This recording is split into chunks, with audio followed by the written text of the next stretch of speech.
Ngayong araw po ng Tuesday, may mga bago na naman po tayong issue na pag-uusapan. May mga ihahati din po kami sa iyong mga may init at naglalagablab na mga balita. Abangan nyo po yan. Pero syempre, bago po tayo dumako sa mga issue at mga balita, ay narito po muna ang ating Food for the Soul and Food for the Spirit.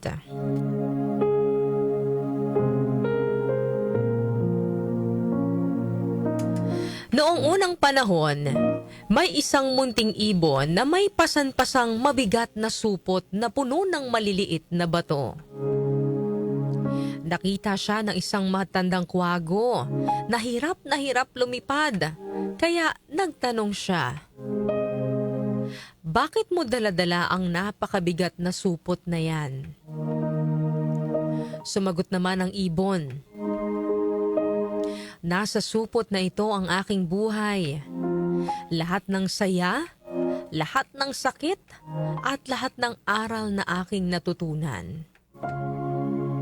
Muli namang nagtanong ang kwago, "Ngunit nabubuhay ka ba sa ngayon o lumilipad ka habang pasan mo ang kahapon?"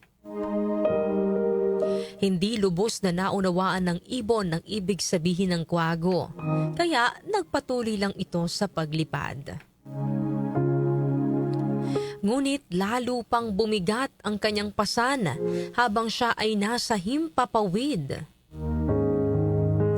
Isang gabing maulan, sa sobrang pagod at hindi na makalipad, bumagsak ang ibon. Nadurog sa bigat na mga batong inakala niyang bumubuo sa kanyang pagkatao.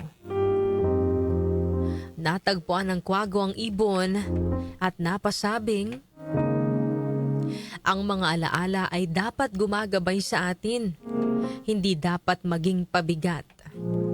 Ang labis na pagkapit sa nakaraan, mabuti man o masama, ay nagiging dahilan upang makalimutan nating mamuhay sa kasalukuyan." Ano po ang aral na mapupulot po natin sa kwento natin ngayong araw po ng Martes? Ang ating pong mga karanasan at alaala, maganda man o masakit, ay mahalagang bahagi po ng ating buhay. Kabilang po ito sa mga humubog sa atin at sa kung ano tayo ngayon.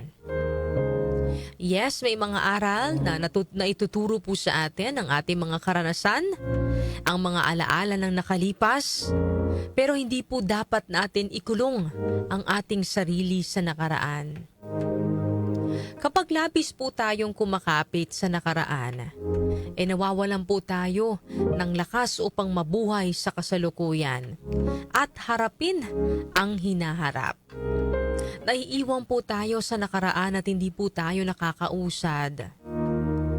Kaya huwag po natin nahayaan na ang mga sugat ng nakaraan, masakit na alaala, yung mga pagsisisi, o kahit po yung mga masasayang alaala sa nakalipas, ay maging dahilan upang hindi po natin ma-enjoy ang kasalukuyan. Kahit kasi doon sa mga masasayang alaala, mga kanyusik, no, hindi po mawawala yung pagkukumpara sa kasalukuyan. Sasabihin, dati, ganito yung buhay mo, pero ngayon, ganito na lang. Noon, masaya ka, kasama ang mga mahal mo sa buhay, pero ngayon hindi na, kasi wala na sila. Mahirap man mga kanyusik, pero kailangan po nating mag-move forward. Ang mga nangyari sa nakaraan, tapos na po yan. Iwan na po natin sa nakaraan. Pero baunin po natin yung mga aral, yung wisdom, at iba pang makakatulong sa atin para umusad.